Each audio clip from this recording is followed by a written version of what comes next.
Hello friends, आप सुन रहे हैं नोकझोंक ऑडियो लव स्टोरी। कहानी डेविल मिस्टर की डेविल मिस्ट्रेस।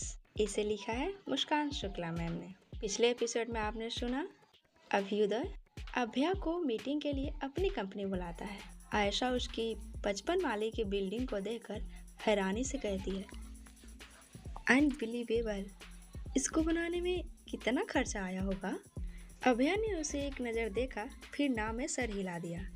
तभी उनके सामने एक ब्लैक कार आकर रुकी। उसे देखकर आयशा ने अपना चेहरा फेर लिया। ड्राइविंग सीट का दरवाज़ा खुला और आहिर बाहर आया। आहिर ने अभया को ग्रीट किया, उसके बाद बिल्डिंग की तरफ देखते हुए कहा, चले। उसने बस हाँ में सिर हिला दिया और तीनों बिल्डिंग की तरफ बढ़ गए। दरवाजे पर सिक्योरिटी ने उन्हें रोक दिया। आहिर तुरंत आगे आया और अपना बिजनेस कार्ड उन्हें दिखाते हुए कहा, owner of A industry miss Abhaya Rathore. Security guard के कुछ कहने से पहले अभिलाष ने आगे आते हुए कहा, उन्हें अंदर आने दो। उसके बाद उन तीनों की तरफ देखकर, आई am sorry for security purpose only, I hope आपको कोई परेशानी नहीं हुई होगी। आहिर ने घूर कर अभिलाष की तरफ देखा। वही अभया ने शांत लहजे में, no it's not a big deal. Abhilash ने सिर हिला दिया। हालांकि उसमें आहिर का घूरना नोट कर लिया था, मगर उसे कोई भी फर्क नहीं पड़ा। इधर ऊपर तुरंत वीर के फोन पर अभिलाष का मैसेज आ गया। उसने अभ्युदय की तरफ देखते हुए कहा, मीटिंग अटेंड करोगे या फिर मैं हैंडल कर लूँ। अभ्युदय ने एक नज़र उसकी तरफ देखा, फिर अब चेयर की तरफ जाते हुए कहा, मेरा वहाँ जाना जरूरी नहीं, वैसे भी पेपर्स मैंने साइन कर दिए, बाकी तुम संभाल लेना। वीर ने ध्यान से उसकी तरफ देखा। पहले अभ्युदय ने खुद उन लोगों को बुलाया और अब खुद उनसे मिलने को मना कर रहा था। सचमुच में ये इंसान उसकी समझ से बाहर था। अभ्युदय ने सामने रखी फाइल को उठाया और उस पर सिग्नेचर करते हुए कहा, तुम अभी तक यहाँ क्या कर रहे हो, जाओ डील फाइनल करो। वीर ने कुछ भी नहीं कहा और चुपचाप से केबिन से बाहर चला गया। उसके जाते ही अभ्युदय ने फाइल को एक तरफ रखा और उठकर अपनी प्राइवेट रूम की तरफ चला गया। सोफे पर बैठते हुए उसने सामने मौजूद एलईडी टीवी को ऑन कर दिया। कुछ ही देर में स्क्रीन पर कॉन्फ्रेंस रूम साफ नजर आने लगा। उसने अपने जैकेट से लाइटर और सिगरेट निकाला और उसे जलाकर अपने होठों के बीच रख लिया। फिर अपना सारा ध्यान एलईडी स्क्रीन पर केंद्रित कर दिया। यहाँ पर कॉन्फ्रेंस रूम में यारा पहले ही उन लोगों का इंतजार कर रहे थे। थोड़ी ही देर में अभिलाष उन्हें लेकर कॉन्फ्रेंस रूम में आया। यारा ने आगे बढ़कर अभया को ग्रीट किया।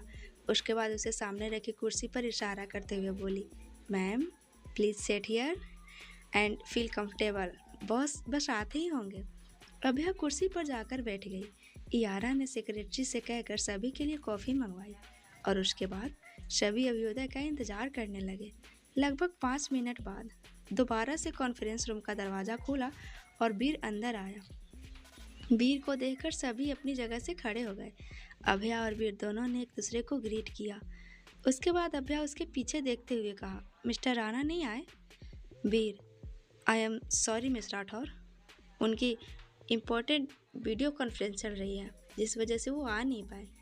खैर उन्होंने पेपर साइन कर दिए हैं, आप भी साइन कर दीजिए, उसके बाद डील फाइनल हो जाएगी। अभया ने अपने चेहरे से कुछ भी जाहिर नहीं होने दिया। हालांकि उसकी आंखों में बेचैनी साफ नजर आ रही थी। वो एक बार फिर उसे अपनी आंखों के सामने देखकर कंफर्म करना चाहती थी। खैर लगभग 1 घंटे की लंबी डिस्कशन के बाद उसने भी पेपर साइन कर दिया और डील फाइनल हो गई। पेपर साइन होते वीर अपनी जगह से खड़े होते हुए कहा, कंग्रेचुलेसन। अभया ने भी उससे हाथ मिलाते हुए कहा, साथ में काम करने में मज़ा आएगा। वीर ने सिर हिला दिया। घड़ी में वक्त देखा तो 1:30 बज रहे थे। उसने कहा, लंच का टाइम हो गया है, क्या आप हमें ज्वाइन करना चाहेंगी। Abhaya, I am sorry mister Veer, but मेरी एक इम्पॉर्टेंट वीडियो कॉन्फ्रेंसिंग है तो मुझे निकलना होगा, लंच फिर कभी करेंगे। Veer, it's okay miss Rathore, I understand. Abhaya ने मुस्कुराकर सिर हिला दिया। उसके बाद वीर ने कहा, चलिए मैं आपको बाहर तक छोड़ देता हूँ। उसके बाद सभी लोग मेन एंट्रेंस की तरफ चले गए। इधर ऊपर प्राइवेट रूम में अभ्युदय सिगरेट के कश लगाता हुआ टीवी स्क्रीन की तरफ देख रहा था। उसकी निगाहें पूरी तरह से टीवी पर टिकी हुई थी। सामने अभ्या की मुस्कुराती हुई तस्वीर फ्लैश हो रही थी। उसने टीवी स्क्रीन को वहीं पर रोक रखा था। कुछ देर यूं ही उस तस्वीर को देखने के बाद अभ्युदय ने अपने फोन में कुछ किया, फिर टीवी बंद कर दोबारा अपनी चेयर पर आकर बैठ गया और सामने मौजूद फाइल को पढ़ने लगा। उन लोगों को छोड़ने के बाद वीर ने अभिलाष से कहा, ऊपर जाकर उसे रिपोर्ट कर दो, मुझे किसी काम से बाहर जाना है। अभिलाष ने सिर हिला दिया। उसके बाद फिर वहां से चला गया। ऊपर जाकर उसने अभ्युदय को मीटिंग की सारी डिटेल दी। उसके बाद अपने काम में लग गया। शाम को अभ्या थक कर मेंशन वापस आई। वह जैसे ही लिविंग एरिया में आई, उसे सोफे पर माहिर बैठा दिखाई दिया। उसके चेहरे पर गंभीरता साफ नजर आ रही थी। उसे देख उसकी हरी आंखें गहरी हो गई। उसने आयशा की तरफ सवालिया नजरों से देखा। उसने तुरंत नाम में सिर हिलाते हुए कदम पीछे कर लिए। आहिर माहिर को देखकर तुरंत उसकी तरफ बढ़ गया। माहिर भी उन्हें देखकर अपनी जगह से खड़ा हो गया। आहिर ने उसके गले लगते हुए कहा, कैसे हो भाई, काम हो गया? माहिर ने सिर हिलाकर उसे एक तरफ खड़ा होने का इशारा किया। तब तक वो उनके पास आ गई। माहिर ने उसे ग्रीट करते हुए कहा, गुड इवनिंग जी है। अभ्या, क्या बात है? माहिर, सुरेश के लोगों ने दोबारा से आश्रम पर अपनी निगाहें डाली हैं। इतना ही नहीं, वो लोग आज वहाँ पर कुछ खतरनाक करने का प्लान कर रहे हैं। हमारे आदमियों की उन पर नज़र है, मगर मुझे लगता है एक बार आपको वहाँ पर खुद जाकर मामले का जायजा लेना चाहिए। सुरेश का नाम सुनकर आहिर का मुंह बन गया। आयशा ने लापरवाही से कहा, इसमें इतना सोचना क्या है? आज उस साले का काम तमाम कर देते हैं, एक ही बार में सारी प्रॉब्लम सॉल्व हो जाएगी। आहिर घूर कर उसे देख रहा था। वहीं माहिर ने नाम में सिर हिलाते हुए कहा, कभी कभी मुझे तुम्हारी काबिलियत पर शक होता है। आयशा, मतलब? आहिर, भाई के कहने का कोई भी मतलब नहीं है, तुम बस चुप रहो, बाकी हम लोग देख लेंगे। तब तक रानी उन लोगों के लिए चाय कॉफ़ी लेकर आ गई। उसे देखकर आयशा ने कहा, थैंक यू रानी, इस घर में एक तो ही तो है, मुझे काम की लगती है। रानी मुस्कुराकर वहाँ से चली गई। अभ्या अभी तक खामोश थी। माहिर, आप क्या सोच रहे हैं? अभ्या, क्या सुरेश अपने प्लान को अकेले अंजाम देगा या फिर और भी लोग उसके साथ शामिल हैं? माहिर, मुझे नहीं लगता कि अकेले वो इतने बड़े प्लान को अंजाम दे सकता है। आश्रम में 500 से ज़्यादा लोग रहते हैं, उन्हें संभालना उसके अकेले का काम नहीं, और भी लोग हो सकते हैं। अभ्या, ग्रेट, तो हम लोग भी अकेले नहीं जाएंगे।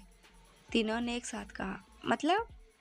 अभ्या ने अपने कमरे की तरफ बढ़ते हुए कहा, सुरेश अपने पंख इसलिए फड़फड़ा रहा है क्योंकि उसने हमें कम समझने की गलती कर दी है, और हम उसे इस गलती का एहसास कराएंगे, और उसके लिए हमें किसी की ज़रूरत है। तीनों ने एक दूसरे की तरफ देखा, फिर दोबारा से साथ में कहा, तो हम किससे मदद लेंगे?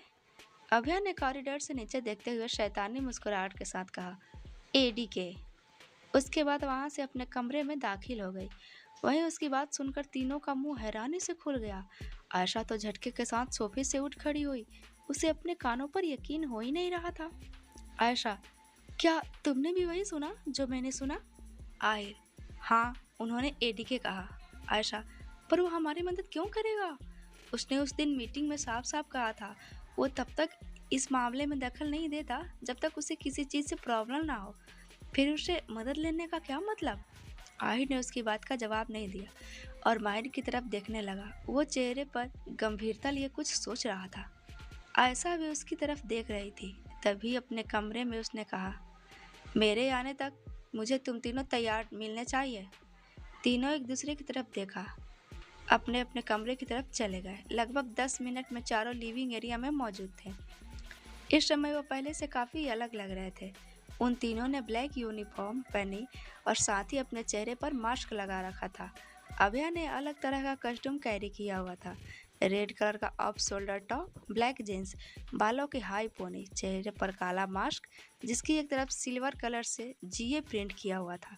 अभया ने अपनी गन को हाथों में घुमाते हुए कहा, लेट गो। तीनों उसके पीछे हो लिए। गाड़ी में बैठते ही माहिर ने पूछा, हम कहाँ जा रहे हैं? अभया, एडीके से मिलने। माहिर ने झटके के साथ गाड़ी को रोक दिया। तीनों एक साथ हैरानी से उसकी तरफ देखा। एडीके के बारे में कोई नहीं जानता था। वो कहाँ रहता है, कैसा दिखता है, उसकी कोई इन्फॉर्मेशन नहीं थी। वो लोग कैसे उससे मिलने जा सकते थे? जिसके बारे में वो कुछ जानते ही नहीं। आयशा खुद को रोक नहीं पाई और उसने सवाल किया, हम उससे मिलने कैसे जा सकते हैं? क्या आपको उसके बारे में कुछ पता है? अभ्या, पक्के तौर पर नहीं, लेकिन एक बार हमें रिस्क लेना पड़ेगा। आहिर, साफ साफ कहिए ना, क्या कहना चाह रही है? ऐसे बातों को घुमाकर कंफ्यूज मत कीजिए। माहिर, एड्रेस? अभ्या, ग्रे मैंसन। माहिर ने एक नज़र उसे देखा, फिर कार ड्राइव करने लगा। आहिर और आयशा आगे कोई भी सवाल नहीं किए। वही ग्रे मेंशन में अभ्युदय डेनियल के साथ गार्डन एरिया की तरफ बने पूल के सामने बैठा ड्रिंक कर रहा था। वीर, अभिलाष और यारा उन दोनों के साथ बैठे ड्रिंक एंजॉय कर रहे थे जब अचानक से अभिलाष का फ़ोन बजा। उसने कॉलर आईडी की तरफ देखा तो एकदम से फ़ोन स्पीकर पर कर दिया। रिसीवर से आदमी ने कहा, बॉस जी, ये अपने लोगों के साथ आई हैं, वो अंदर आना चाहती हैं, क्या करें? अभिलाष ने अभ्युदय की तरफ देखा। उसकी निगाहें पुल की तरफ से और वो अपने हाथ में ड्रिंक का ग्लास को हिला रहा था। उसने बिना उसकी तरफ देखे हुए कहा, अंदर आने दो। अभ्युदय को सुनकर आदमी ने फ़ोन रख दिया। वीर ने अभ्युदय से पूछा, तुमने उन्हें अंदर आने की परमिशन क्यों दी? अभ्युदय ने उसका सवाल का कोई भी जवाब नहीं दिया। डेनियल अपनी जगह से उठकर उसकी तरफ आया और अपने पंजों को उसके पैरों पर रखकर नीली आंखों में चमक लिए घर घर की तरफ देखने लगा। अभ्युदय ने तुरंत उसकी तरफ देखा। दोनों की निगाहें आपस में टकराए और अभ्युदय ने बिना कुछ कहे उसके माथे पर अपने हाथ को रख दिया। डेनियल की आंखों की चमक बढ़ गई और उसने जोर से दहाड़ा। उसकी दहाड़ इतनी थी कि सामने बैठे वीर और यारा के हाथ से ड्रिंक का गिलास छूटकर जमीन पर गिर गया। अभिलाष ने हैरानी से डेनियल की तरफ देखा। वही अभ्युदय के होठों पर हल्की सी मुस्कुराहट आ गई। वीर ने अपने सीने पर हाथ रखते हुए कहा, मेरी मौत का कारण तेरा ही खूंखार बच्चा बनेगा, तू देख लेना। फिर उसने डेनियल की तरफ देखते हुए, और तुझे ऐसी कौन सी खुशी हासिल हो गई जब तुझसे मेरी खुशी संभल नहीं रही? डेनियल ने तुरंत खुद को अभ्युदय से दूर किया और अपनी नीली आंखों को गहरे करते हुए धीरे धीरे कदमों के साथ वीर की तरफ बढ़ने लगा। उसकी आंखें वीर के चेहरे पर ही टिकी हुई थी। उसे अपनी तरफ आता देख वीर का चेहरा पसीने से भीग गया और उसने घबराहट से अभ्युदय से कहा, तू मेरा दोस्त है कि दुश्मन? रोक ले अपनी औलाद को, वरना ये मेरी जान ले लेगा। डेनियल डेनियल वीर से एक कदम की दूरी पर आकर रुक गया। हालांकि उसकी निगाहें पूरी तरह से उसके चेहरे पर ही जमी हुई थी। डेनियल ने गर्दन घुमाकर अभ्युदय की तरफ देखा। उसने आंखों ही आंखों में उसे कुछ कहा, जिसे समझते हुए डेनियल ने वीर की तरफ देखकर उसके पैरों पर अपने पंजों को रखा और उस पर अपने दबाव बनाते हुए उसके चेहरे के करीब अपना मुंह ले जाकर जोर से दहाड़ा। वीर ने घबराहट से अपनी आंखें बंद कर ली और अपनी पूरी ताकत से चिल्लाया। वीर के इस तरह से चिल्लाने पर दोनों ने अपने कान बंद कर लिया। वहीं अभ्युदय ने गहरी आंखों से उसकी तरफ देखा। डेनियल झटके से उससे दूर हो गया। तभी दोबारा से अभिलाष का फोन बजा। कॉलर आईडी पर गेट कीपर का नाम फ्लैश हो रहा था। उसने फोन की तरफ देखा, फिर सभी से कहा, आप उनसे कहाँ मिलना पसंद करेंगे? मैं उन्हें वहीं जाने को बोल दूंगा। अभ्युदय ने डेनियल के बालों में हाथ फिराते हुए कहा, उन्हें यहीं भेज दो। गेट कीपर की कॉल को रिसीव किया और उन्हें कुछ इंस्ट्रक्शन दिया। उसके बाद उसने वीर की तरफ देखकर कुछ इशारा किया। उसने अब तक खुद को संभाल लिया था। उसने पूछा, हम लोग उन सबसे ऐसे ही मिलेंगे? अभ्युदय एक नज़र उसे देखा, मगर उसकी बात का कोई भी जवाब नहीं दिया। तभी उसके कानों में टक टक की आवाज़ पड़ी। डेनियल अपनी जगह से खड़ा हो गया और अपनी नीली आंखों में चमक भरकर उस दिशा की तरफ देखने लगा। अभ्युदय ने अपने पास रखी बंदूक को उठाया और अपने गर्दन को थोड़ा सा झुकाते हुए उसे अपनी उंगलियों में घुमाने लगा। बॉडीगार्ड उन लोगों को लेकर उसके सामने आकर खड़े हो गए। उन्होंने अभिलाष की तरफ देखा, फिर वहां से चले गए। वीर ध्यान से जिये की तरफ देख रहा था। उसने ब्लैंकली कहा, आई थिंक अब आपको अपने चेहरे से मास्क हटा देना चाहिए। माहिर ने तिरछी निगाहों से आभ्या की तरफ देखा, फिर एक साथ चारों ने अपने चेहरे से मास्क हटा दिए। जैसे ही उन लोगों की निगाहें एक दूसरे से टकराई, अभ्युदय को छोड़कर तीनों अपनी जगह से खड़े हो गए। उन्हें अपनी आंखों पर यकीन नहीं हो रहा था। जिये कोई और नहीं, अभ्या थी। वीर हैरानी से कहा, I can't believe, miss Rathore, आप जिये? यारा, आप किससे मिलने आई हैं? अभया ने कॉन्फिडेंस से बिना किसी एक्सप्रेशन के साथ कहा। एडीके। अभया ने कॉन्फिडेंस से बिना किसी एक्सप्रेशन के साथ कहा। एडीके। अभ्युदय ने अब तक अपना चेहरा ऊपर नहीं उठाया था, मगर उसकी बात सुनकर उसके होठों पर हल्की सी मुस्कुराहट आ गई थी। डेनियल ने तुरंत पलटकर उसकी तरफ देखा, फिर दोबारा से सामने की तरफ देखने लगा। बीर ने पलटकर उसकी तरफ देखा, फिर सामने से हटते हुए कहा, एडीके। उसने उसकी तरफ इशारा कर दिया। तभी अभ्युदय ने चेहरा उठाकर उन चारों की तरफ देखा। गोरा रंग, सुनहरे बाल, हल्की दाढ़ी, लाल होंठ, गहरी घनी काली पलकें, ग्रे आंखें, परफेक्ट जॉ लाइन, कुल मिलाकर एक हैंडसम डेसिंग बंदा। उसका चेहरा पहली बार अपने सामने देखकर अभया का दिल जोर से धड़क उठा। आयशा हैरानी से उसकी तरफ देख रही थी। जिस तरह की उसके कारनामे थे, उससे कोई सोच भी नहीं सकता था कि उसके पीछे इतना हैंडसम चेहरा छुपा होगा। अनबिलीवेबल। अभया उसके हैंडसम से चेहरे में खोकर रह गई थी। अभ्युदय के चेहरे पर कोई भी एक्सप्रेशन नहीं था। वो खाली आंखों से उसकी तरफ देख रहा था। बीर ने एक बार उसकी तरफ देखा, फिर अभया की तरफ देखकर कहा, ADK, Abhyudaya the devil king. उसकी आवाज़ सुनकर वो अपने ख्यालों से बाहर आई और दोबारा से अपने पहले वाले अंदाज में आते हुए बोली, मेरा अंदाज़ा बिल्कुल सही था। इस मामले में मैं गलत हो ही नहीं सकती। बीर ने तुरंत कहा, मैं आपकी बातों का मतलब समझा नहीं। तभी उसे अपने ऊपर किसी की नज़रों का एहसास हुआ। उसने तुरंत सामने बैठे अभ्युदय की तरफ देखा। हालांकि उसने कुछ कहा नहीं, बस बीर की तरफ देखने लगा। 1 मिनट तक उसने उसे देखा, फिर एकदम से उसकी बात को समझते हुए उसने अभय से कहा, पहले आप बैठ जाइए, उसके बाद मेरी बात का जवाब दीजिएगा। चारों उनके सामने बैठ गए। उसके बाद उसने कहा, मीटिंग वाले दिन मैंने इनकी आंखों को गौर से देखा था। मुझे तभी शक हो गया था। फिर जब मैं इनसे पहली बार ऑफिस में मिली थी, तभी मुझे डाउट हुआ था कि आज मैं अपने डाउट को क्लियर करने के लिए यहाँ आ गई। इसी के साथ उसकी ग्रे आंखों में देखने लगी। एक पल के लिए उन दोनों की नज़रें टकराई, मगर फिर अभ्युदय ने उससे नज़रें हटा ली। उसके बाद गन को सामने टेबल पर रखते हुए उसने गंभीर आवाज़ में पूछा, इतने से काम के लिए आपका यहाँ आना, बात कुछ समझ नहीं आया। अभया ने माहिर की तरफ देखा और उससे बोलने का इशारा किया। माहिर, हमें आप लोगों की मदद चाहिए। अभ्युदय, कैसी मदद? माहिर, सुरेश विधायक का रिश्तेदार है। उसने आज कुछ बड़ा प्लान किया है। उसने कई सारे आश्रम में आज रात के लिए कुछ प्लान किया है और उसमें कई लोग उसका साथ दे रहे हैं। अभ्युदय ने उसे बीच में रोकते हुए कहा, मुझसे क्या चाहते हो? माहिर ने कुछ कहने से बेहतर अभया की तरफ देखने लगा। अभया ने गहरी सांस लेकर कहा, आज की रात उन लोगों का पूरी तरह से खात्मा। सिंपल तरीके से बोले तो सीधे तौर पर उसने उससे लोगों को मारने का कॉन्ट्रैक्ट दिया था। अभ्युदय, इसका मतलब मैं ये समझूं कि आप इतनी काबिल नहीं जो आपको मेरी मदद की ज़रूरत पड़ रही है? अभया, नहीं, मुझे आपकी मदद उन पर खौफ पैदा करने के लिए चाहिए। अगर आज मैं उन लोगों को ख़त्म भी कर दूंगी तो कल को ऐसे और लोग उन्हें परेशान करने के लिए सामने आ जाएंगे। फिर उसकी आंखों में देखकर, लेकिन अगर आप उन्हें उनके अंजाम तक पहुंचाओगे तो फिर आगे से कोई भी उन लोगों को नज़र नहीं डालेगा। आफ्टर ऑल, डेविल किंग से कौन पंगा लेना चाहेगा? अभ्युदय उसकी हरी आंखों में देख रहा था। 2 पल बाद उसने कहा, ठीक है, पर इसमें मेरा क्या फ़ायदा होगा?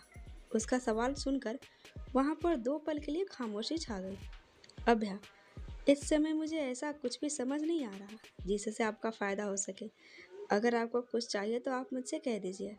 अगर मेरे बस में होगा तो मैं ज़रूर अगले ही पल आपके सामने करूँगी। अभ्युदय, आपकी यह बात मुझ पर अधूरी रही। जब मुझे लगेगा तब आप अपने इस मदद का हर्जाना भर दीजिएगा।